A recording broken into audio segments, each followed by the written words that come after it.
Pois a verdade é que sí, Emilio, cada un pois na súa casa quécese como quere ou como pode, pero temos que ter moito cuidado co que eleximos para aquecer as nosas casas porque pode ser pois o causante dun incendio. De feito, imos recordar agora algún dos incendios que se producían a semana pasada e dos que xa falábamos aquí no Hora Galega. Por un lado temos o incendio de Xinzo de Limia, no que Manolo, un home de 83 anos, quedaba na rúa prácticamente sen nada, unha auténtica desgraza, Paula. Sí, e lembremos tamén ese incendio en Castelo de Miño que se producía en Noiteboa e que deixaba a unha familia completa, a familia de Raúl, pois en casa. Quedou a súa vivenda totalmente calcinada. En ambos os dous casos produciuse un fallo eléctrico, un cortocircuito nas vivendas.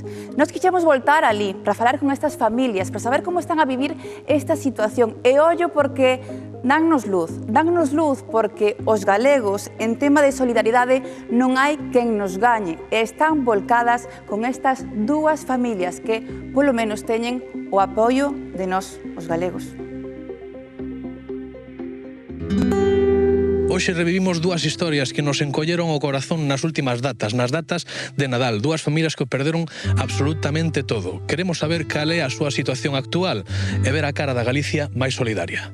Estaba escoitando a radio e foi-se uma luz. Salía por baixo xa do corredor e xa unha fumareira de medo, xa un cheiro de aguardido.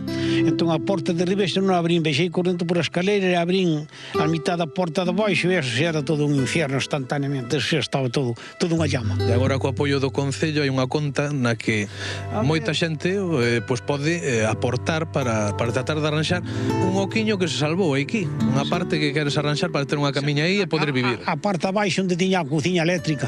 Xa veu o construtor, xa anduvo mirando eso e dixo, se podemos arranxar, pois fagoxe unha cama aquí e poñoxe aí co váter e gobernamos isto aquí. E además o tillado, claro, o tillado hai que botalo porque xa ten cachos que tamén pouco vale. Este foi o único recuncho da casa que se salvou, aínda que ennegrecido polo fume, e é o habitáculo que queren rehabilitar para que Manuel poida voltar a vivir no lugar onde naceu. O primeiro que se nos ocurriu foi abrir a conta, porque había, non se nos ocurriu porque sí, é que había xente que preguntaba como podían axudar, e como podían, e claro, darlle diñeiro a el na mao, pois tampouco era moi lógico, porque hai xente que non se pode desplazar aquí.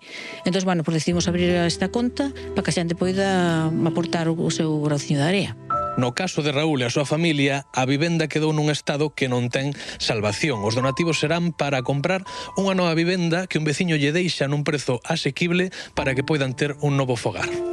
Fue el 24 de diciembre, salimos a la mañana, tenía vacuna a mis hijos en el centro de salud y cuando vine en camino me llamó una vecina preguntando dónde estaban mis hijos. Pues ella pensaba que mis hijos estaban aquí adentro y le dije, mis hijos están conmigo, pues la casa está ardiendo. Y eso agarró candela, eso no, claro, entre todo, mobiliario, la ropa, camas, todo, o sea, no hubo forma y quedó todo destruido. Terás boas palabras de cara aos veciños primeiro que se volcaron e a xente que te axudou despois. Muchos vecinos, principalmente Sonia, la que nos prestó un chalet de ella que estaba vacío, que no vive ahí, pues vive en Madrid, más el alcalde de aquí Castrelo, el alcalde de Rivadavia, que me facilitó un hotel las 3 primeras noches, 3 primeros días, y bueno, y toda la gente que ha ayudado. Temos que destacar a solidaridade deste pobo e de todo o alrededor e de toda Galicia, que están chegando donativos de toda Galicia, o noso párroco, o don José, que se volcou tamén para colaborar, puxo a conta parroquial, ten un significado poñer a conta parroquial, porque ao ser do obispado, todos os donativos que se fagan non fiscalmente non hai que imputarlle nada, entonces o 100% vai destinado